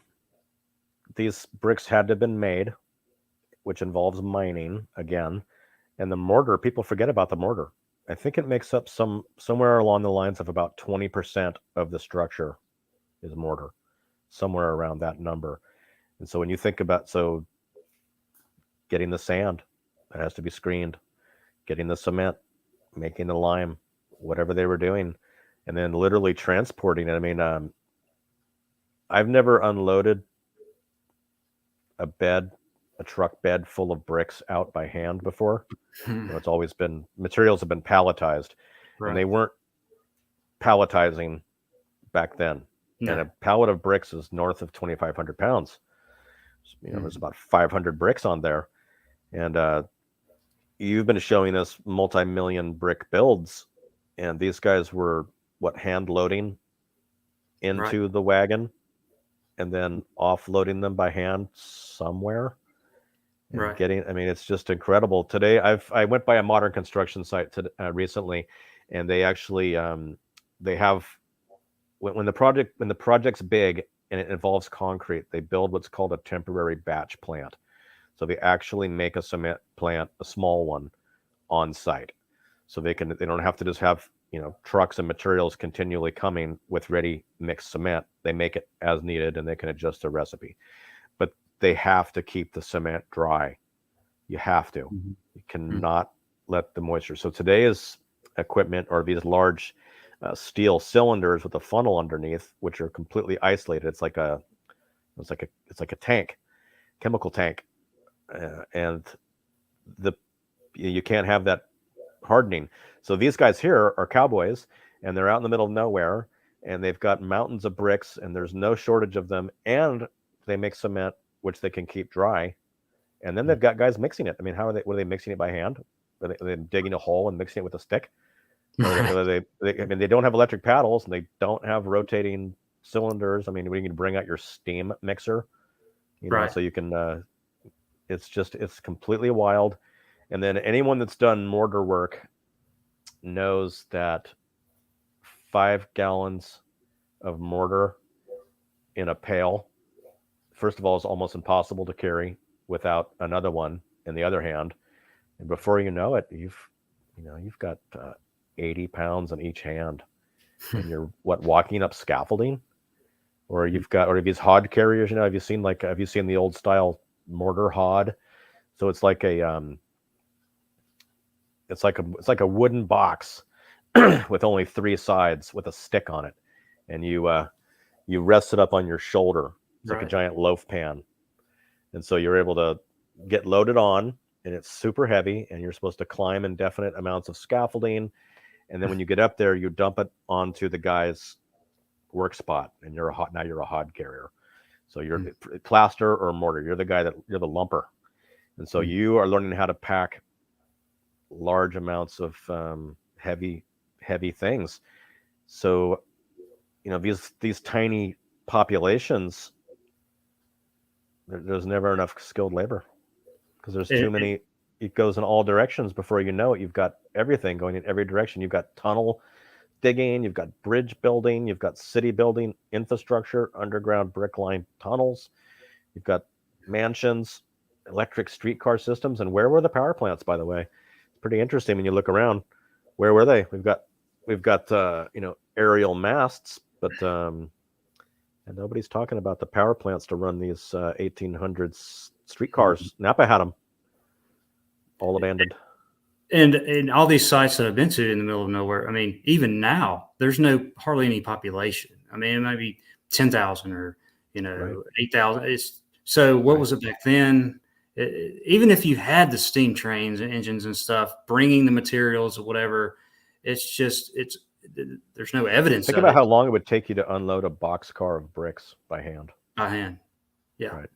You gotta have a guy up in there. What is it like? One of those fire bucket brigades, except it's bricks. You pick up a couple bricks and hand it to the next guy, and he hands it to the next guy, and the next guy until like 5 miles away to the job site. What are these guys doing? Yeah, passing it down. It's pretty rough. And if a lot of people, we've seen the bricks, we've looked at the brick construction, but try picking up a pile of bricks. See how many you can carry. See how many you can hold in your hand before you have to give up. These are man-made rocks. People don't they don't look at it that way, but they are. We should know, when we pick them up, out there on the field, I can get 4 or so, and it's getting heavy, and it's just impossibilities. Part of me doesn't want to get a backpack because I'll probably have 50 pounds of crud. I'll have a shovel back there and everything. Yeah, it's just amazing. So what's your next exploration? Where are you going next? Well, I think I will probably. I've seen some pictures from that other furnace that's just huge, and it's 1,500 acres, and I've seen some pictures off the side from the actual supposed furnace of just this blob of melted brick.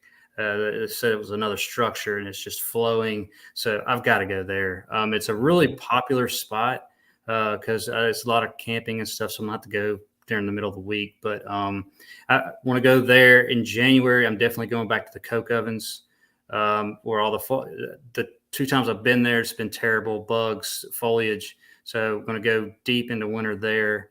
And another place that I've been to twice has tunnels underneath it, and it's about a 6-foot drop or so.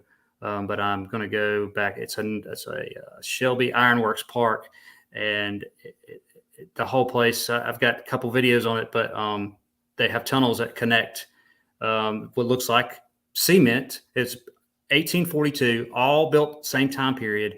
They call it some kind of chemical plant, but it was all built in the same time period. All these stamp bricks melted everywhere, but it connects from that say modern, more looking structure to the other structure of the melted brick. So I want to do that.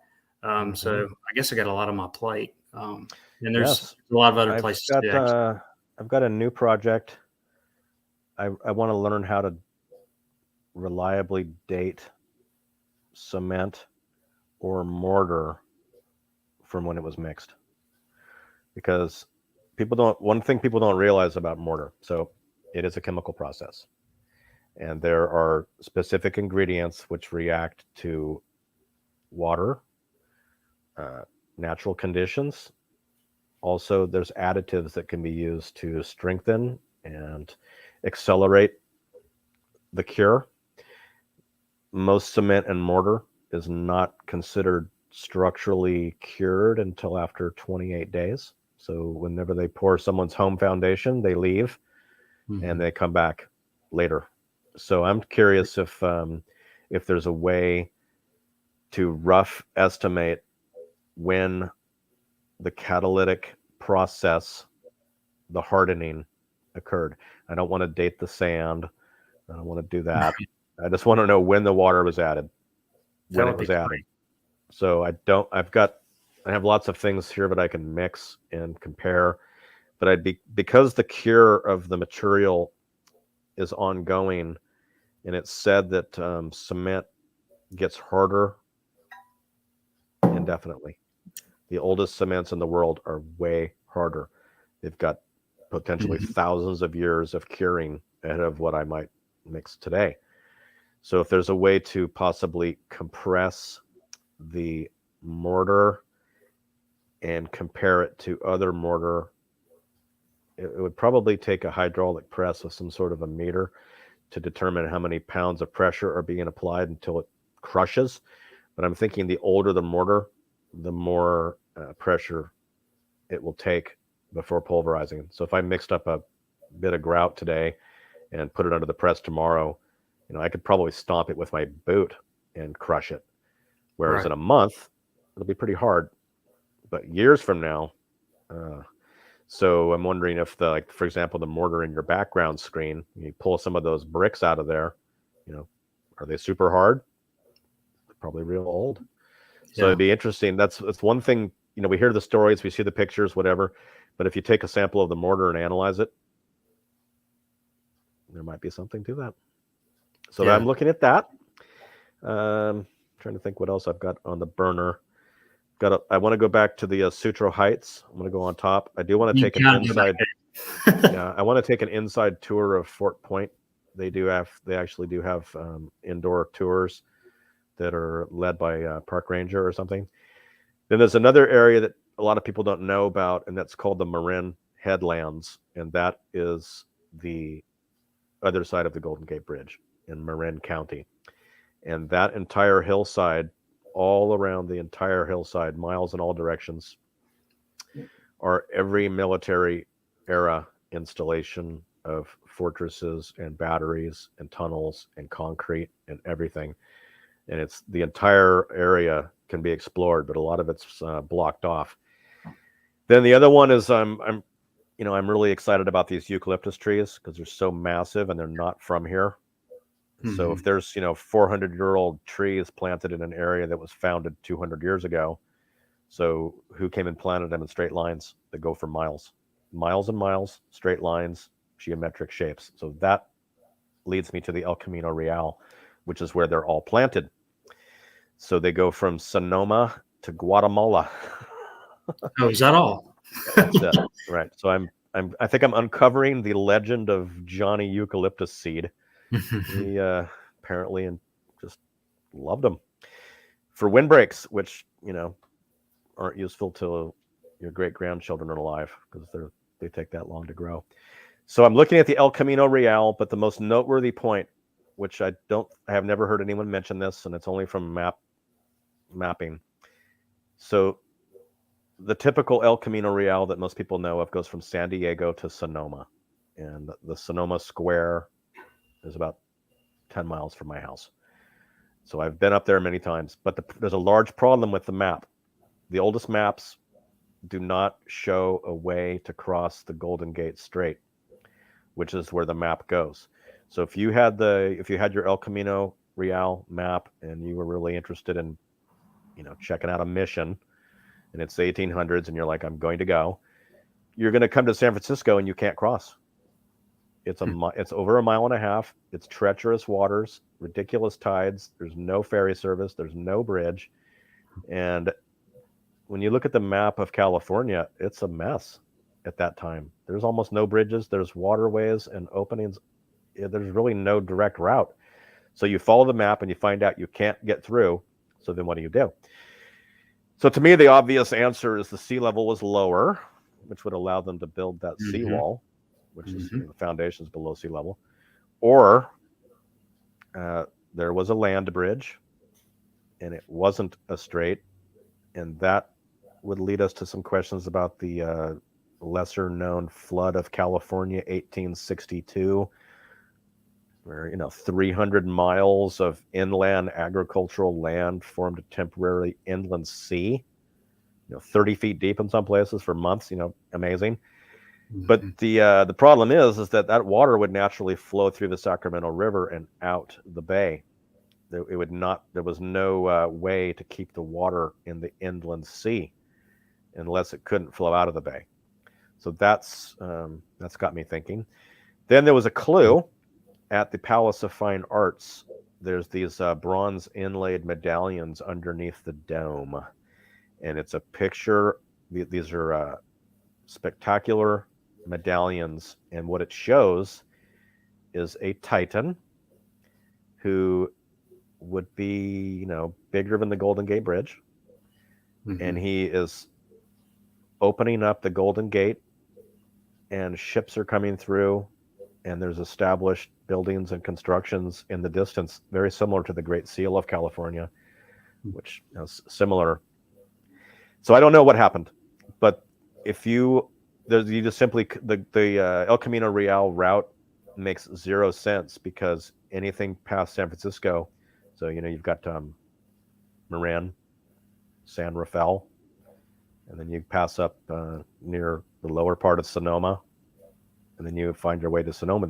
It's like another 45 or 50 miles that you simply couldn't travel, and there couldn't have been any ferry barges or anything like that. The water, you don't want to be out there in anything.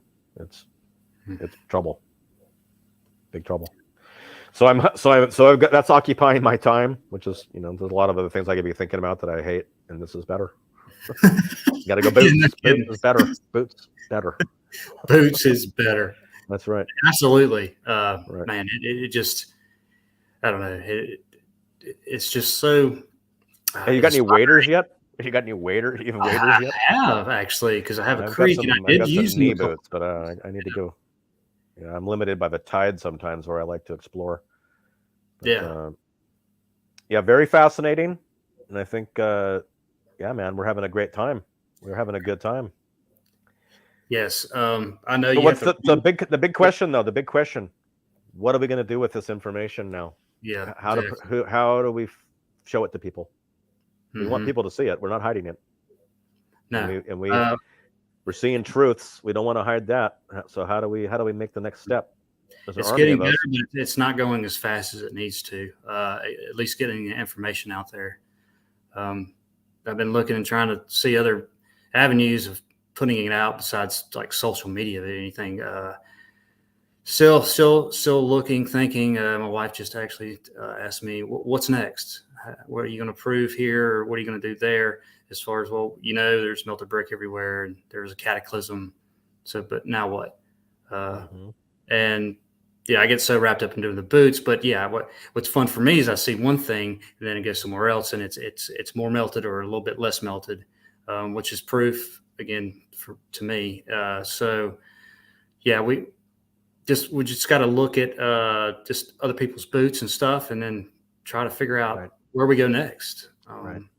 But again, I don't want to bring up any specific individuals. There's been some disunity and some hurt feelings and whatever, and it's not really the way to go. You've got to have a thick skin. You got to have a brick skin.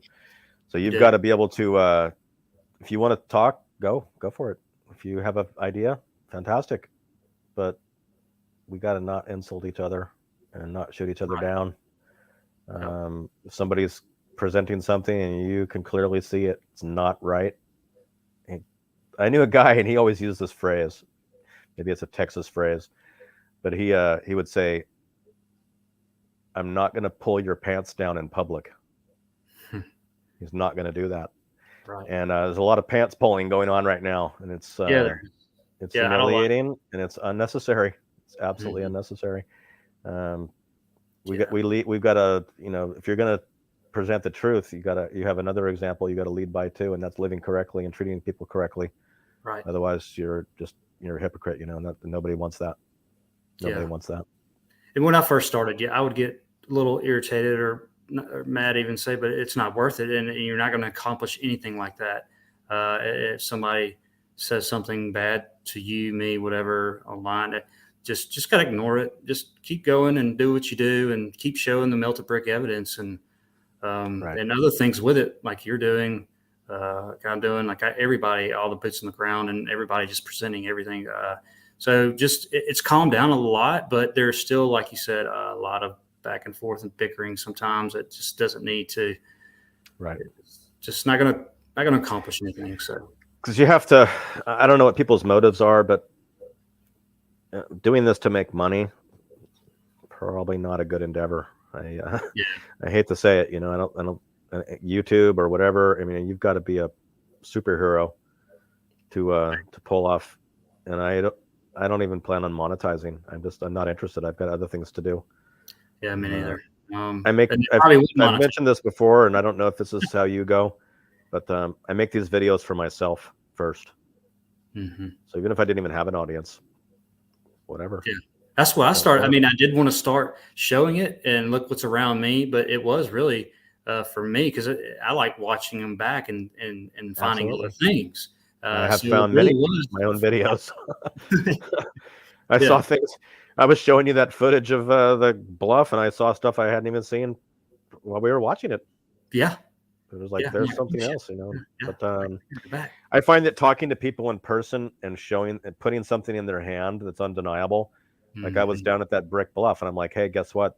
That's a wall of bricks. And then I handed them a piece of brick I just popped out of there. And they're like, yeah, I saw you up on the hill. What were you doing up there? And these guys, somebody saw me up there pounding on stuff, and they're like, they were watching, and they saw me come across the street, and they started to interrogate me. And I'm like, guess what? And they're like, wow, I've been walking past here all my life, and I can't believe I've never seen this. And she had a more colossal zoom than I did, and she was just fascinated. But and I opened my mouth to her face to face, looked her in the eye. Nice person. I love being friendly.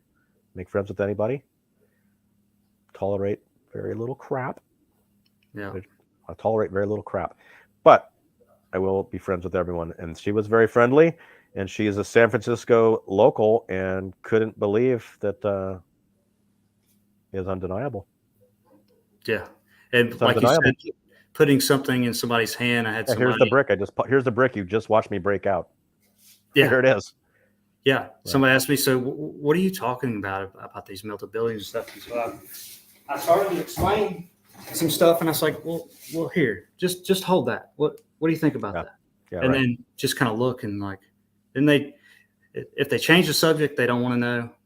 If they don't, then they do kind of want to know. So putting something in their hand is great. Cognitive dissonance is a real big problem with literally everyone. I've had too many encounters to where now I kind of look for it, I guess. I look for it. I try to challenge myself. I hear something wild that I never even heard of before. I'm going to check it out. Yeah. Check it out. But that brick, wow. Hold that up again. Yeah, this is one of my pride and joys here. Yeah, so imagine trying to replicate that now. Yeah. Like where would you start? What would you do? I mean, what kind of a heat source would you use to make that? And this has actually got a thin layer of metal on it too. It's magnetic. So that yeah. But I mean, half the brick's gone. It's obviously melted. It has every piece of evidence that had a molten end on it, and it's definitely a brick because it's got the imprint. Incredible. Treble piece.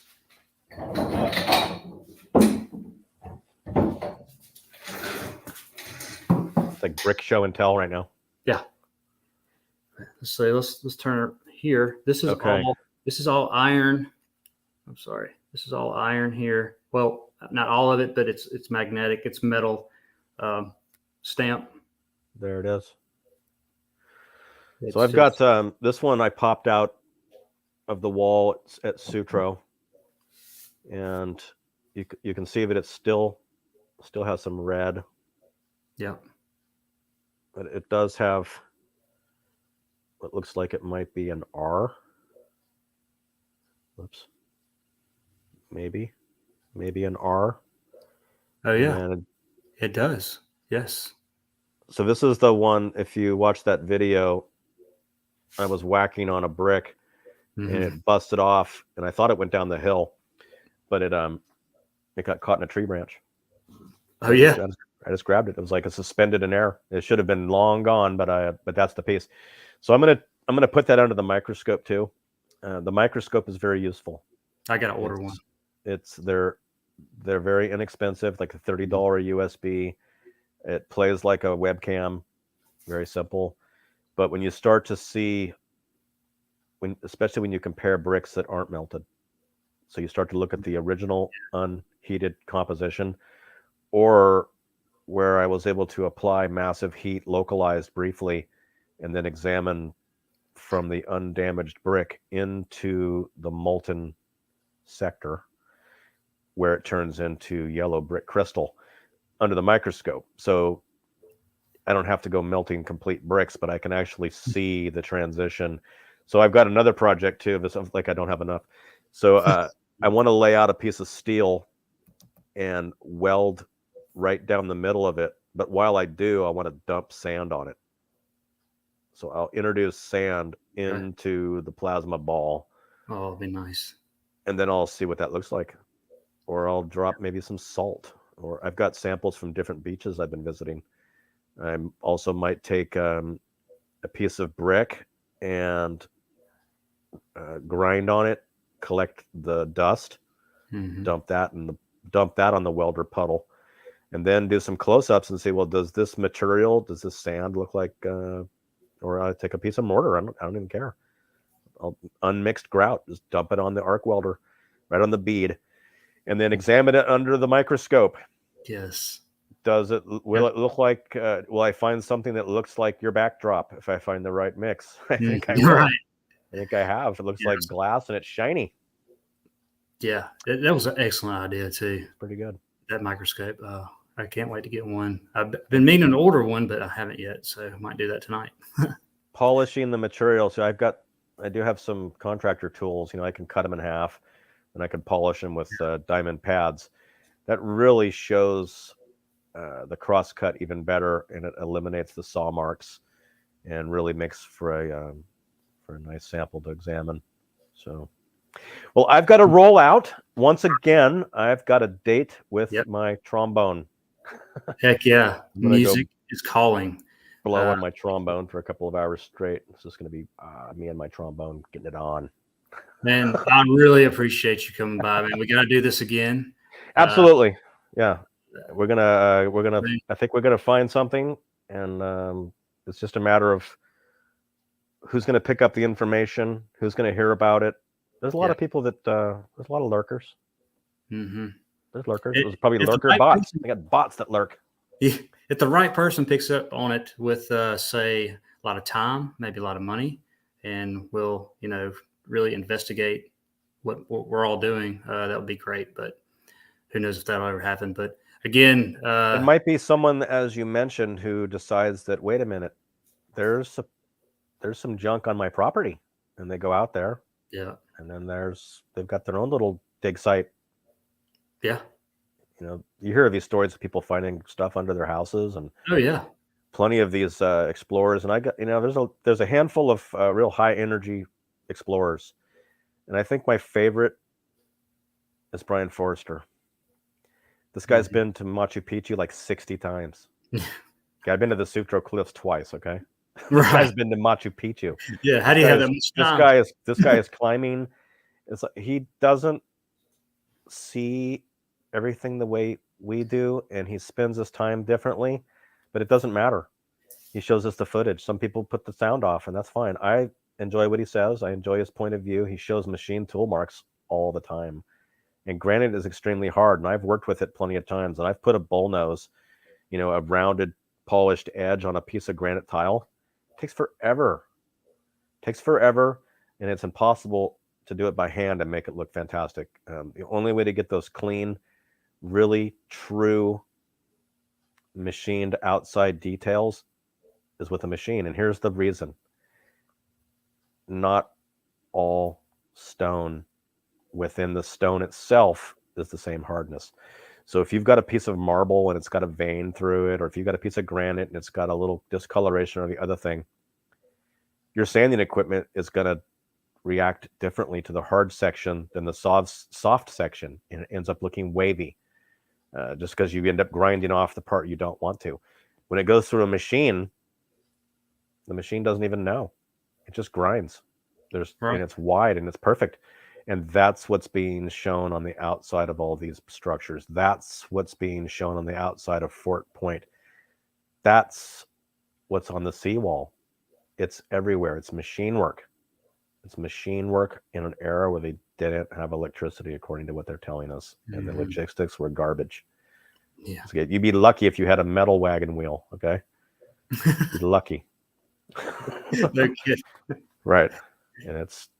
Have you ever watched any of those documentaries where you see like a guy putting like assembling wagon wheels?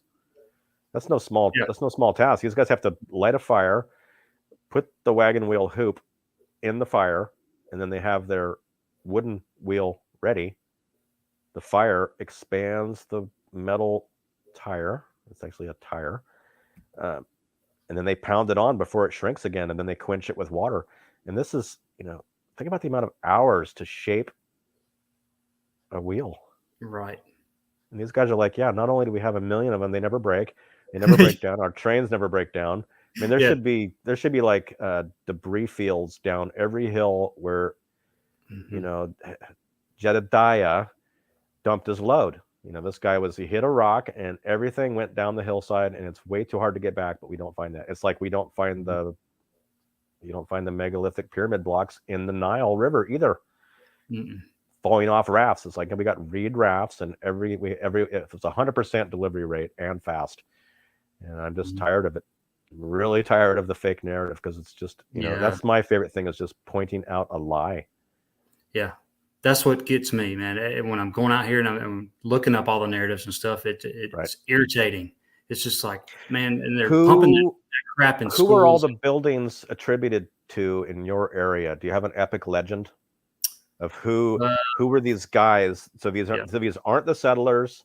They're not the offspring or relatives of today.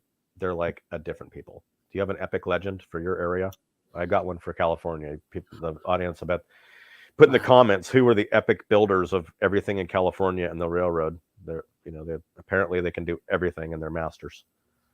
Yeah, there's a lot of it came from Europe over here. The builders, I can't remember the names offhand. This one company that I said that's a hard haul. But yeah. It's like, we don't have any projects in Europe. We need to move to this new place, and we might die on the way there, and it takes several months. And build all these structures, and then go back and build structures over there. They say that, I think, because it looks the same, and they can't really explain it over here when it looks the same as, say, over in Europe or UK or wherever. But did anyone guess who the epic legend, who built the tunnels, the walls, the wine caves, the bridges, the masonry, the bricks, and the laundry? That's your clue.